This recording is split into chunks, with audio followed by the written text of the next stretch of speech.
Hello সবাইকে। এইবার হচ্ছে চাটগা চলে এসেছে ধানমন্ডিতে।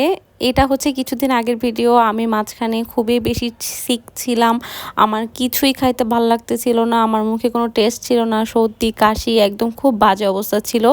তখন আমার মানে মুখের টেস্টটা ফিরিয়ে আনার জন্য আমি এখানে গিয়েছি। কারণ আমার এত বেশি মজাদার কিছু খাইতে ইচ্ছা করতেছিল। তাই আমি চিন্তা করছিলাম যে চাটগাঁয়ের হচ্ছে মেজবানি মাংসর থেকে ভালো কিছু আর হতেই পারে না এই সময়ের জন্য।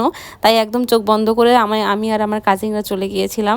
গিয়ে ওখানে ওদের হচ্ছে চনার ডাল, নলার ঝোল, তারপরে হচ্ছে মেজবানি মাংস, বিফ কালাভুনা এগুলা নিয়ে মানে একদম এত বেশি খেয়েছি আমার মনে হয়েছে যে আমি মনে হয় ১ মাস পরে ভাত খেয়েছি এরকম লাগতেছিল আমার কাছে। আর আমি যে মানুষ মানে মরিচ দেখলে উল্টা পাশ দিয়ে দৌড় মারি, সেই মানুষ আমি একটা পুরা কাঁচামরিচ খেয়ে ফেলছি। আমার মানে ঝাল লাগতেছিল না, এরকম ছিল মুখের অবস্থা। তো যখন খাওয়াটা পুরো ডান করেছি মানে আমার মনে হয়েছে যে আমার সব টেস্ট ফিরে এসেছে, আমি মজা পাচ্ছি। আমি খেতে খেতেই বলতেছিলাম মজা লাগতেছে, মজা মজা বলেই আমি খাচ্ছিলাম।